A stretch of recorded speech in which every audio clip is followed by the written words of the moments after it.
বুক cafe বুক রিভিউয়ের আজকের পর্বে নতুন ৪টি বই দেখাতে চলেছি। এর মধ্যে প্রথম ৩টি তো একেবারেই ফ্রেশ এবং তারপরের কলিকাতার ইতিবৃত্ত বইটাও কিন্তু বেশ নতুন। বুক ফার্ম থেকে ৪টি বইয়েরই নিবেদন রয়েছে এবং এই ৪টে বই আপনারা বুক ফার্মের স্টলে এবছর পেয়ে যাবেন।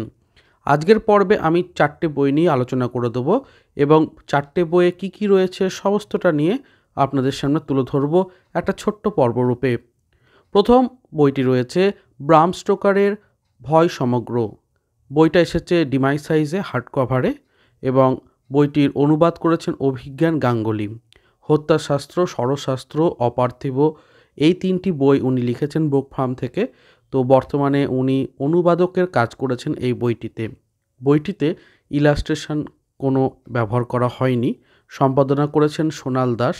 ৩৪৯ টাকা এই বইটির মুদ্রিত মূল্য। বইটির পৃষ্ঠা সংখ্যা হচ্ছে ২১৫। তো এইবার বইটার ভেতরের দিকের অংশগুলো দেখে নিই।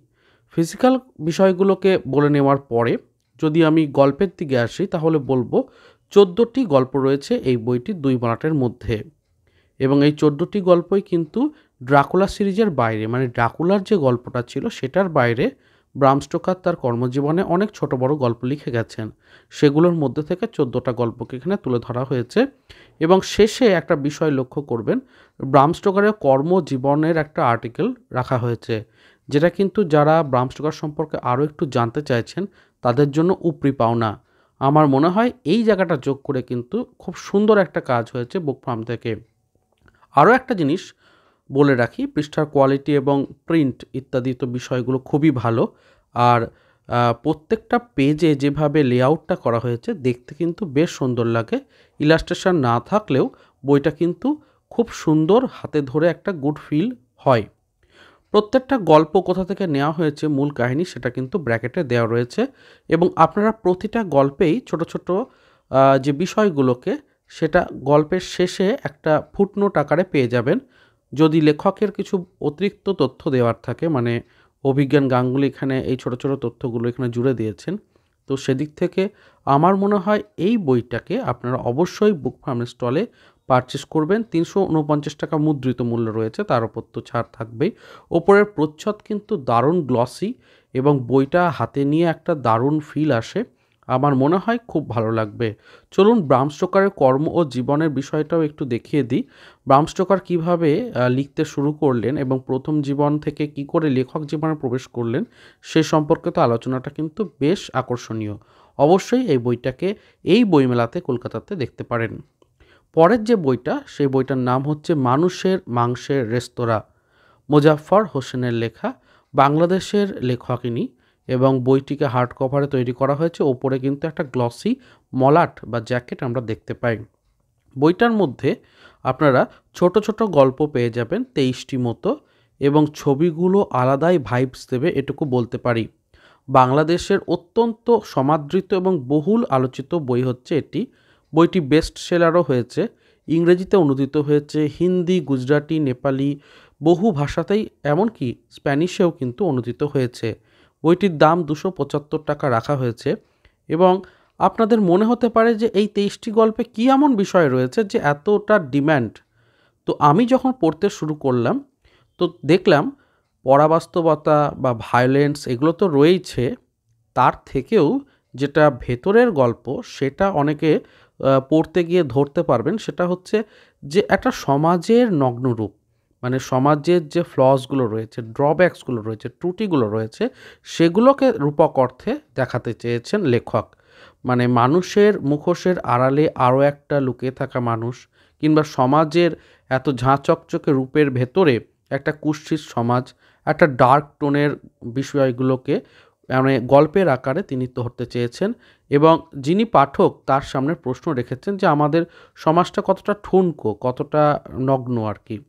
তো এই জায়গাটাই আমার খুব ভালো লেগেছে। বইয়ের বেশ কিছু গল্প আমার পড়া হয়েছে এবং ইলাস্ট্রেশনগুলো দেখে আমার মানে একরকম বলতে পারি যে অন্যান্য ইলাস্ট্রেশনের থেকে একেবারেই আলাদা লেগেছে, ভালো লেগেছে। বইটার মধ্যে ভায়োলেন্স, নৃশংসতা ইত্যাদি বেশি থাকায় আমি বড়দের জন্য রেকমেন্ড করব। ছোটরা বা কিশোররা কিন্তু এই বইটি না পড়লেই ভালো। কিন্তু যারা একটু ওই গোয়েন্দা গল্প বা ভূতের গল্প থেকে বেরিয়ে এসে একটু ভালো পড়তে চাইছেন তারা দেখতেই পারেন। তৃতীয় বইটা প্রবোধ সিংহের হাসিতে রক্তের দাগ। এই বইটির প্রচ্ছদ আমার সবথেকে ভালো লেগেছে 3টি বইয়ের মধ্যে। অসাধারণ একটা প্রচ্ছদ এবং 40 বছর আগে হারিয়ে যাওয়া একটা গোয়েন্দা গল্পকে এখানে তুলে ধরা হয়েছে। একটাই উপন্যাস রয়েছে, একটাই গোয়েন্দা গল্প রয়েছে বইটির 2 মলাটের মধ্যে। প্রচ্ছদটাই কিনতে যেন লোভ দেয় সবথেকে বেশি। ওপরে হাসিতে রক্তের দাগ লেখাটাও কিন্তু বেশ একটা সুন্দর এফেক্ট দেওয়া হয়েছে। সেটাও আমি ভিডিওতে দেখাচ্ছি, বুঝতে পারবেন।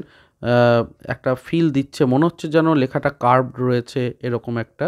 আর হলুদ রঙের হওয়ার জন্য আরও ভালো লাগছে, রক্তের শেডও দেখতে পাচ্ছেন লেখাটার মধ্যে রয়েছে। তো এই বইটির মধ্যে যে গল্পটা আছে একটু ছোট করে আমি চলুন বলে দিই।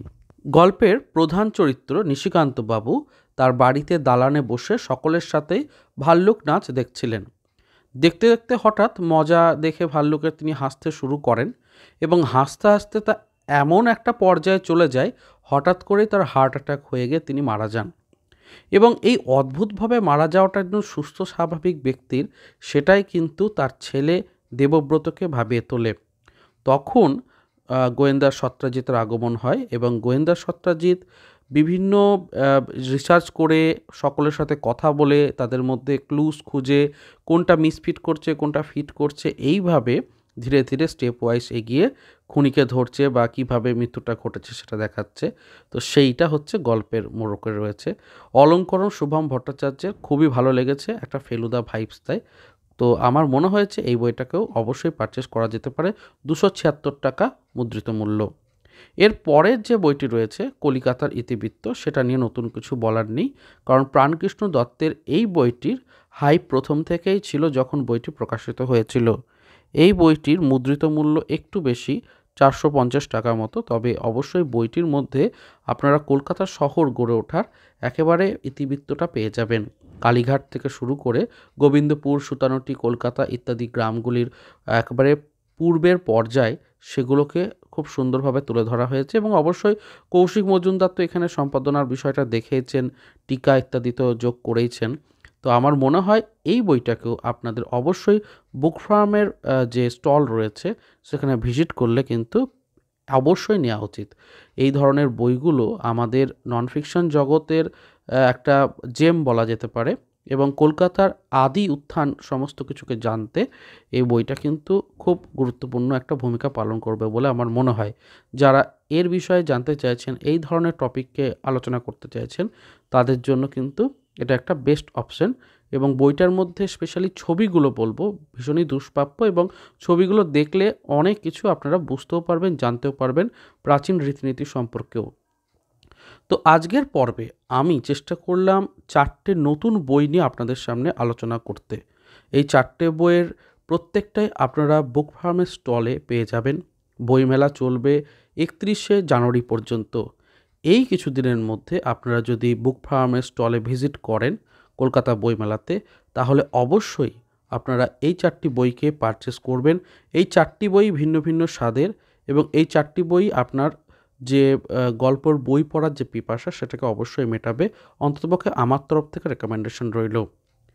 তো এই ছিল আজকের পর্ব। ভিডিওটা কেমন লাগলো অবশ্যই জানাবেন। দেখা হচ্ছে পরের পর্বে। ভালো থাকুন, সুস্থ থাকুন আর বই পড়তে থাকুন। ধন্যবাদ।